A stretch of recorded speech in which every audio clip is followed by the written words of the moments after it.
ایک American scientist اسی دور میں گزرے ہیں، پروفیسر جارج آڈل، بہت بڑے بایو کیمسٹری کے دنیا کے بڑے سائنسدانوں میں ایک رہے۔ آج مجھے اس وقت اتفاق سے ان کا واقعہ یاد آ گیا۔ بہت عرصہ پہلے لکھنؤ میں جو سینٹرل ڈرگ ریسرچ انسٹیٹیوٹ ہے CDRI، اس کی ایک انٹرنیشنل سائنٹیفک کانفرنس ہوئی تھی، اس میں وہ آئے تھے۔ وہاں انہوں نے آپ جیسے مسلم ریسرچ اسکالرس جو اس ریسرچ انسٹیٹیوٹ میں تھے، ان سے انہوں نے کہا کہ میں اسلام کے بارے میں کچھ جانکاری حاصل کرنا چاہتا ہوں، آپ مجھے ان لوگوں سے انہوں نے کہا کہ کسی مسلم اسکالر سے ملوائیں۔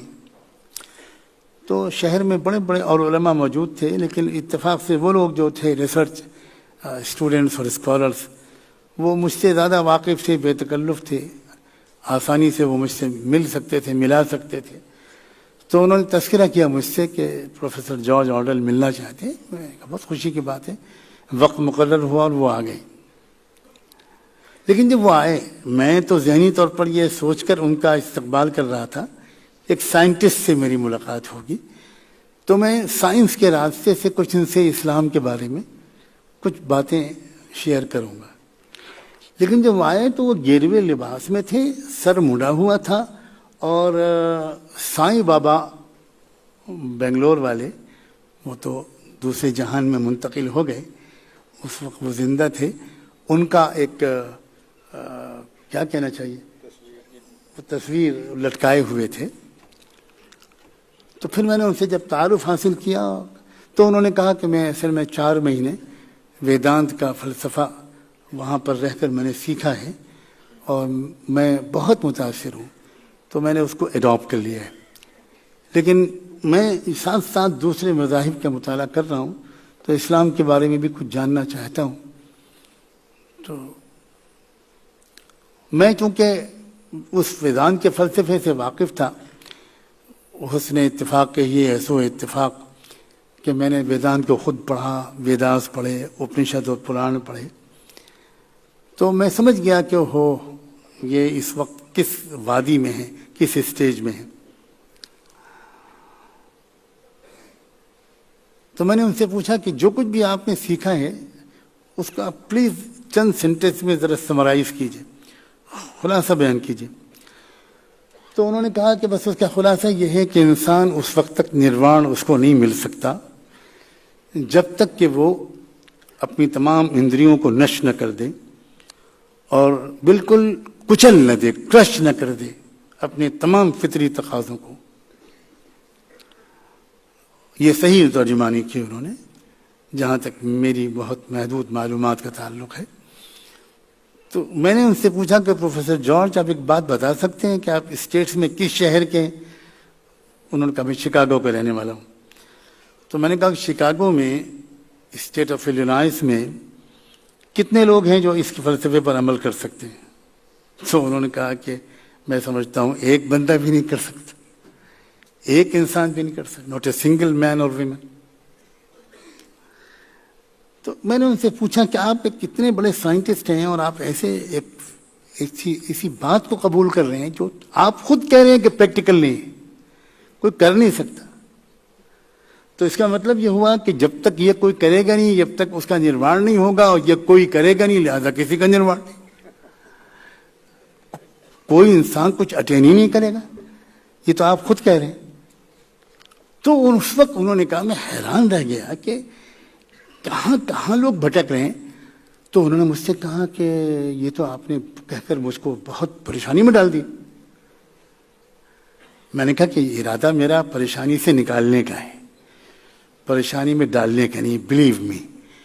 لیکن میں اس وقت واقعی آپ کو داد دیتا ہوں کہ آپ نے سچ بات کہی، اور پلیز آپ اس پر سنجیدگی سے غور کیجیے۔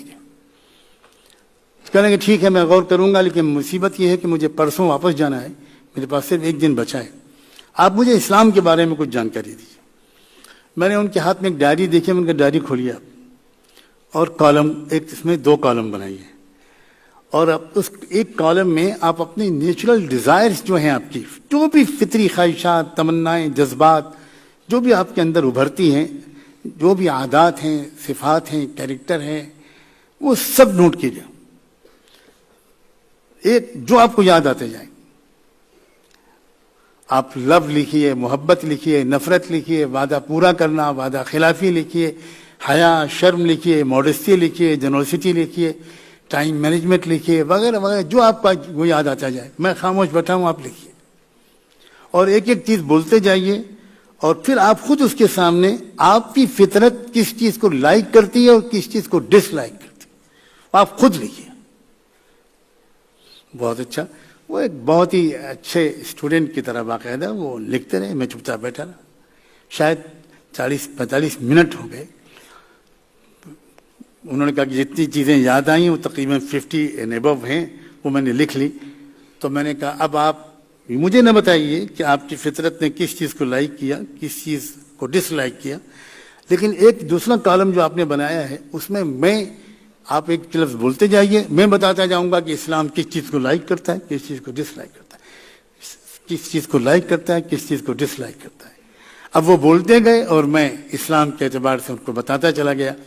جب وہ پورا لکھ چکے میں نے کہا اب ذرا سا آپ کراس چیک کیجئے، کہیں پر آپ کو ایسی چیز لگتی ہے کہ فطرت کسی چیز کو لائک کرتی ہے اور اسلام اس کو ڈس لائک کرتا ہوں، فطرت کی انسان کی فطرت کسی چیز کو ڈس لائک کرتی ہے اور اسلام اس کو لائک کرتا ہوں، کہیں ملتا ہے آپ؟ تو آپ یقین کریں میرے عزیز نوجوانوں، he was absolutely stunned. وہ بالکل جب وہ وہاں تک پہنچے تو کہنے لگے what do you mean مولانا نعمانی، آپ کیا کہنا چاہتے ہیں؟ میں نے کہا میں صرف یہ کہنا چاہتا ہوں کہ اسلام از نتھنگ بٹ فطرت، نتھنگ. اندر کی ایک انسان کی آواز ہے. یہ تو اس مالک کا احسان ہے کہ اس نے ہم کو ہیڈ ایک سے بچا لیا، ہمارا ٹائم بچا لیا. ہمارے اندر کی آواز کو خود اس نے الفاظ دے دیے، اس نے باہر سے کوئی چیز ہم کو نہیں دی. فطرت اللہ التی فطر الناس علیہا ذلک الدین القیم. اللہ اکبر. یہ ہے اسلام کی طاقت اور یہ ہے ادعو الی سبیل ربک بالحکمت. کیا مطلب ہے اس کا؟ کہ دعوت حکمت کے ساتھ ہونی چاہیے. اس وقت تو اللہ کا بندہ چلا گیا، لیکن بہت خوش ہوں گے آپ سب، آپ کے پیشانیوں سے ایمان کا نور جھلک رہا ہے. تقریباً 2.5-3 مہینے کے بعد اس بندے کا فون آیا اور اس نے کہا کہ میں اس وقت شکاگو کے اسلامک سینٹر سے آپ کو فون کر رہا ہوں اور میں نے ابھی کلمہ شہادت قبول کیا. لاکھوں لوگ، کروڑوں لوگ پوری دنیا میں ایسے موجود ہیں. کوئی سماج اچھے انسانوں سے اور سچائی کے پیاس سے خالی نہیں ہے. ہم ہی سو گئے داستاں کہتے کہتے، ہم ہی نے اصل میں مارکیٹنگ کرنی چھوڑ دی، ہم ہی نے لوگوں سے محبت کرنا چھوڑ دیا، ہم ہی نے لوگوں پر ترچھی نگاہیں ڈالنی شروع کی، کیونکہ ہم نے مزاج دعوت، مزاج نبوت، اپنا قومی فریضہ، اپنا اصل وہ کام، اپنا وہ مشن وہ چھوڑ دیا.